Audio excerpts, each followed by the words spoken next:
शपथ ग्रहण समारोह से पहले संभावित मंत्रियों को प्रधानमंत्री नरेंद्र मोदी ने चाय पर बुलाया। पीएम आवास पर नेताओं के पहुंचने का सिलसिला जारी। केंद्रीय मंत्री पद की शपथ के लिए नेताओं को किया गया फोन। बीजेपी से राजनाथ सिंह, नितिन गडकरी और प्रहलाद जोशी को फोन कर जानकारी दी गई। निर्मला सीतारमण, गिरिराज सिंह, नित्यानंद रॉय को आया फोन कॉल। संजय बंडी और सुरेश गोपी को भी बुलाया गया पीएम आवास। बीजेपी नेता जितेंद्र सिंह, पीयूष गोयल, ज्योतिरादित्य, प्रताप राव जाधव और शांतनु ठाकुर को भी शपथ ग्रहण समारोह के लिए आया फोन। शपथ ग्रहण समारोह में शामिल होने के लिए केंद्र में मंत्री रह चुके अश्विनी वैष्णव, मनसुख भाई मांडविया, किरेन रिजिजू को भी फोन आया।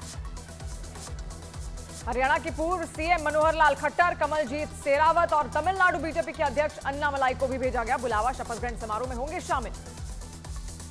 और शपथ ग्रहण समारोह में शामिल होने के लिए बीजेपी सांसद रक्षा खड़से, राव इंद्रजीत सिंह और रिपब्लिकन पार्टी ऑफ इंडिया के अध्यक्ष रामदास आठवले को भी भेजा गया बुलावा। केंद्रीय मंत्रिमंडल की शपथ के लिए तेलुगु देशम पार्टी से राम मोहन नायडू और पी चंद्रशेखर को किया गया फोन। जनता दल सेकुलर के कोटे से एचडी कुमारस्वामी को केंद्रीय मंत्री पद की शपथ के लिए किया गया फोन। अपना दल सेक्युलर की अध्यक्ष अनुप्रिया पटेल को भी अभी तक नहीं आया फोन। आरएलडी अध्यक्ष जयंत चौधरी को केंद्रीय मंत्रिमंडल में किया जाएगा शामिल। अर्जुन राम मेघवाल, शिवराज सिंह चौहान और सर्बानंद सोनोवाल को भी लेंगे केंद्रीय मंत्री पद की शपथ। तीनों नेताओं को भेजा गया शपथ का निमंत्रण। एलजेपी रामविलास के अध्यक्ष चिराग पासवान, जेडीयू सांसद रामनाथ ठाकुर और जीतन राम मांझी को भी मंत्री पद की शपथ के लिए भेजा गया न्योता। कांग्रेस के राष्ट्रीय अध्यक्ष मल्लिकार्जुन खड़गे को भी फोन पर शपथ ग्रहण समारोह में शामिल होने का मिला न्योता। फिलहाल खड़गे के शपथ ग्रहण समारोह में जाने पर अभी कोई फैसला नहीं लिया गया। पीएम मोदी के तीसरी बार शपथ से पहले शिवराज सिंह चौहान का बयान, कहा देश का सौभाग्य है कि मोदी जी तीसरी बार शपथ लेने जा रहे हैं। सीसीएस वाले मंत्री पदों से बीजेपी नहीं करेगी समझौता। सूत्रों के मुताबिक गृह, रक्षा, वित्त और विदेश मंत्रालय खुद अपने पास रखेगी बीजेपी। मोदी मंत्रिमंडल में जेडीयू को एक कैबिनेट और एक एमओएस पद ऑफर किया गया। सूत्रों के मुताबिक ललन सिंह और रामनाथ ठाकुर बनाए जा सकते हैं केंद्रीय मंत्री। देर रात तक गृह मंत्री अमित शाह के घर चला बैठकों का दौर। जेपी नड्डा और बीएल संतोष भी रहे मौजूद। मोदी 3.0 के मंत्रिमंडल पर हुई चर्चा। आज पीएम पद की शपथ लेने से पहले सुबह सुबह राजघाट पहुंचे प्रधानमंत्री मोदी, बापू की समाधि पर किया नमन। राजघाट से निकलकर पूर्व प्रधानमंत्री अटल बिहारी वाजपेयी की समाधि सदैव अटल स्मारक पर पहुंचे, अटल जी को किया नमन। आज शपथ लेने से पहले वॉर मेमोरियल पहुंचे पीएम मोदी, शहीदों को किया नमन। आज शाम 7:15 बजे तीसरी बार प्रधानमंत्री पद की शपथ लेंगे नरेंद्र मोदी। राष्ट्रपति भवन में शपथ ग्रहण समारोह की तैयारियां पूरी। केंद्रीय कैबिनेट में महाराष्ट्र एनडीए के सहयोगी दलों को भी मिलेगी जगह। एनसीपी और शिवसेना को एक एक मंत्री पद मिल सकता है। तीसरी बार प्रधानमंत्री पद की शपथ लेने के बाद 10 या 11 जून को वाराणसी का दौरा कर सकते हैं प्रधानमंत्री नरेंद्र मोदी। बाबा विश्वनाथ के पूजन दर्शन के साथ ही गंगा आरती में भी हो सकते हैं शामिल। पीएम के शपथ ग्रहण समारोह में 7 देशों के प्रमुख नेता होंगे शामिल। पड़ोसी देशों के 2 राष्ट्रपति, 1 उपराष्ट्रपति और 4 प्रधानमंत्री बनेंगे मेहमान। मॉरिशस के प्रधानमंत्री प्रवेंद्र कुमार जगन्नाथ पहुंचे दिल्ली। प्रधानमंत्री के शपथ ग्रहण समारोह में होंगे शामिल। दिल्ली पहुंची बांग्लादेश की पीएम शेख हसीना, पीएम मोदी के शपथ ग्रहण समारोह में होंगी शामिल। आज भव्य होगा मोदी 3.0 का शपथ ग्रहण समारोह। 7 से 8 हजार मेहमान होंगे शामिल।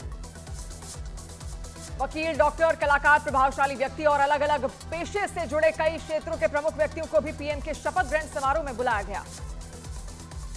सभी धर्मों के करीब 50 प्रमुख धार्मिक नेताओं को भी प्रधानमंत्री नरेंद्र मोदी के शपथ ग्रहण समारोह में आमंत्रित किया गया। पीएम के शपथ ग्रहण समारोह में सेंट्रल विस्टा परियोजना के मजदूर, ट्रांसजेंडर, विकसित भारत के राजदूत, सफाई कर्मचारी और केंद्रीय योजनाओं के लाभार्थी भी बुलाए गए।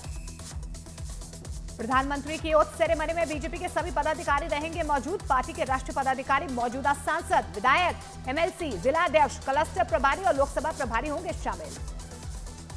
पीएम के शपथ समारोह में मन की बात में शामिल होने वाले प्रतिभागियों और प्रधानमंत्री के हाथों सम्मानित होने वाले लोगों को भी निमंत्रण। उत्तराखंड के उत्तरकाशी टनल से 41 मजदूरों को बाहर निकालने वाले रेड माइनर्स और आदिवासी महिलाओं को भी शपथ ग्रहण समारोह का न्योता।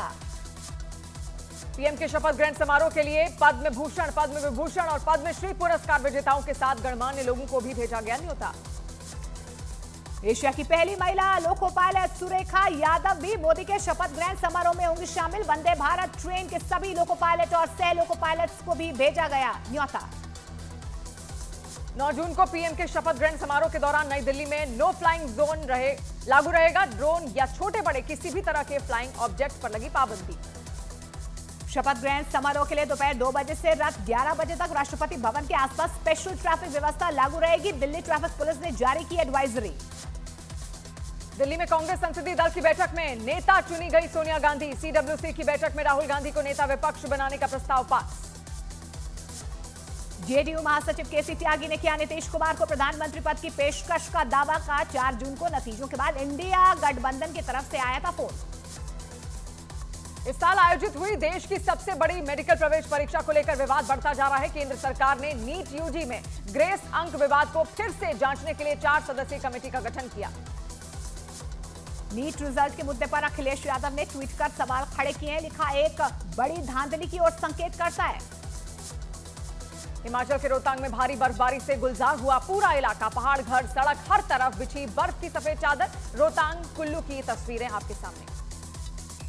उत्तरी कश्मीर में बर्फबारी के बीच बदला मौसम का मिजाज। ठंड बढ़ने की वजह से लोगों के साथ साथ बेजुबानों की भी बड़ी मुश्किलें। T20 क्रिकेट वर्ल्ड कप में आज भारत और पाकिस्तान के बीच महामुकाबला। न्यूयॉर्क में भारतीय समयानुसार रात 8 बजे शुरू होगा मैच। अमेरिका ने किया ताइवान को अलर्ट। का कभी भी अटैक कर सकता है चीन। इजरायल की सेना को मिली बड़ी कामयाबी। हमास के कब्जे से छुड़ाए 4 बंधक, सभी बंधक सुरक्षित। पेरिस यात्रा पर गए फ्रांस के राष्ट्रपति का बयान। कहा, वो इजरायल और हमास के बीच युद्ध में संघर्ष विराम के अमेरिकी प्रस्तावों का समर्थन करते हैं। इजरायल के तेल अवीव में प्रधानमंत्री बेंजामिन नेतन्याहू के खिलाफ प्रदर्शन। पुलिस ने वाटर कैनन के इस्तेमाल से लोगों को भगाया। मध्य गाजा के इजरायल की सेना के अभियान के खिलाफ फिलिस्तीनी प्रदर्शनकारियों का मार्च। रमल्ला में इजरायल के हमले में 210 लोग मारे गए थे।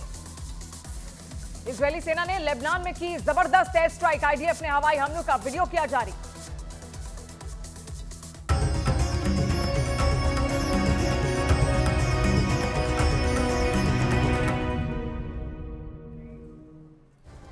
मोदी सरकार के तीसरे कार्यकाल के शपथ ग्रहण को लेकर हलचल लगातार तेज है। देखिए, आज की सबसे बड़ी खबर यही है, ज्यादातर नए मंत्रियों का प्रधानमंत्री आवास पर पहुंचना भी शुरू हो गया है। अमित शाह और बीजेपी के अध्यक्ष जेपी नड्डा सबसे पहले प्रधानमंत्री आवास पहुंचने वालों में से थे। और कैबिनेट के लिए कॉल आने के बाद नए मंत्रियों का पीएम आवास पहुंचने का यह सिलसिला